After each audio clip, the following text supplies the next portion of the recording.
Let's cut straight to it. This is you. You just realized something's broken.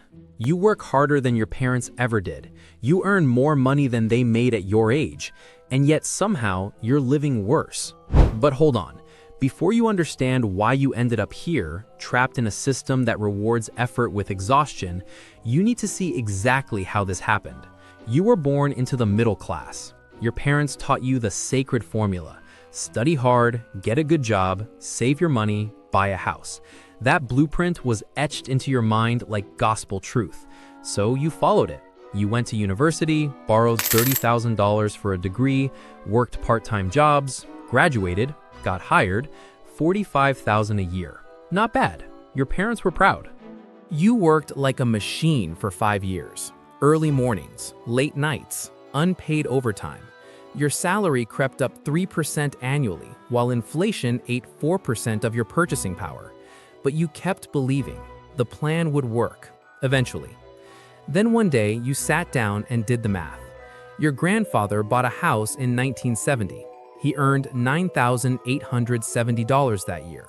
The house cost $23,400. That's 2.4 times his annual salary. You earned $45,000. A house today costs $430,000. That's 9.5 times your salary. You stared at those numbers. Something wasn't adding up. Your father's university cost $400 a year. Yours cost $30,000 total. That's a 7,400% increase. Salaries? They only went up 467%. The formula your parents gave you wasn't wrong when they used it. It's just that the game changed, and nobody told you. Here's what you didn't know. The economy isn't broken. It's working exactly as designed, just not for you. In 1979, the average worker's productivity increased by 62%, meaning you produced 62% more value per hour than your parents did. Your salary, adjusted for inflation, only went up 17%.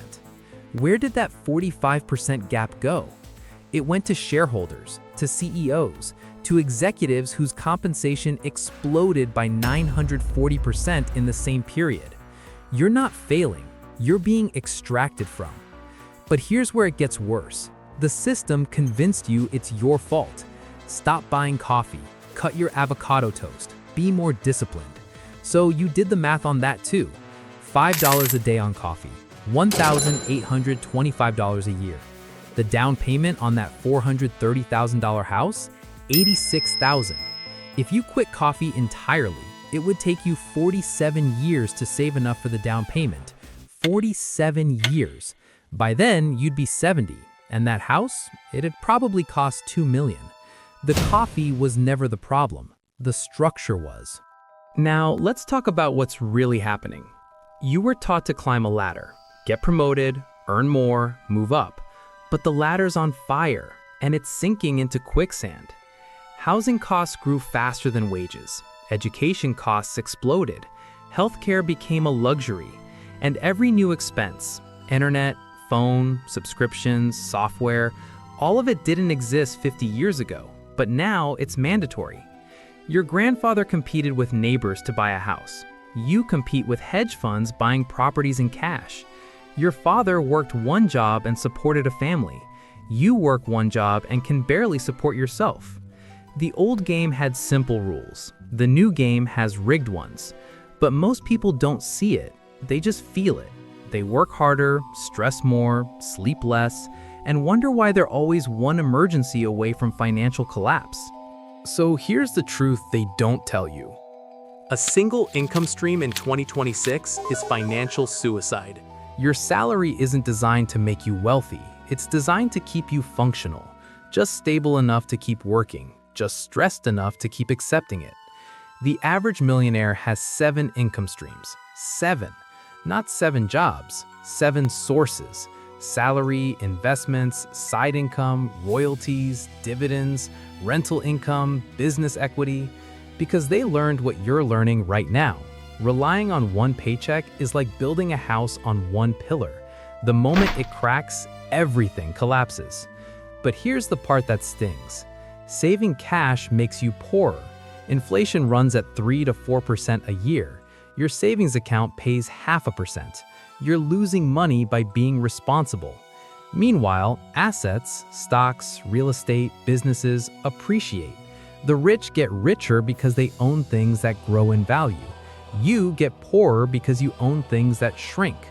$100 a month invested in a low-cost index fund over 30 years at a 10% return, that's $226,000. That same $100 a month in a savings account at 0.5%, $38,000. The difference isn't luck, it's structure. Now you're standing at a fork. You can keep playing the old game, work hard, save cash, hope for a promotion, wait for the system to reward your loyalty. Or you can accept the new rules. Increase your income aggressively. Learn high-value skills. Change jobs every 2 to 3 years.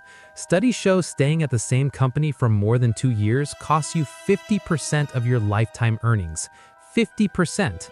Your loyalty is expensive, and your employer knows it. Invest in assets, not expenses. Stop saving in cash. Start building positions in things that appreciate.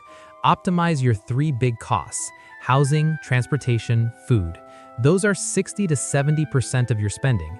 A roommate saves you $400 a month. That's $4,800 a year. Over 10 years invested, that's $76,000. The coffee doesn't matter. The rent does. But here's what nobody tells you. You won't buy a house at 25 like your parents did.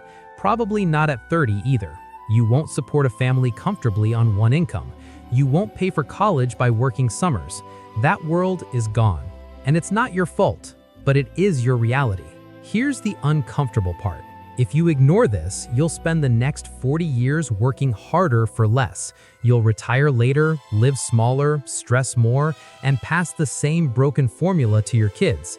You'll look back at 55 and realize you spent your entire life playing a game that was designed for you to lose. But if you accept this, if you stop blaming yourself and start seeing the system for what it is, you can play differently. You won't have your parents' path, but you can build your own. Multiple income streams, strategic job changes, assets that grow, costs that shrink. It's not easier, but it's real. The system didn't break, it evolved, and it evolved away from you. Your grandfather bought a house because houses cost 2.4 times his salary. Yours cost 9.5 times. Your parents supported a family because they weren't competing with international hedge funds for housing, because they didn't pay $200 a month on digital subscriptions that didn't exist, because education and healthcare hadn't been weaponized into debt traps. You're not failing. The manual's just outdated. And once you see that, really see it, you stop asking why you're struggling and start asking what moves actually work. Because the answer isn't in working harder, it's in working differently. And that's where the real game begins.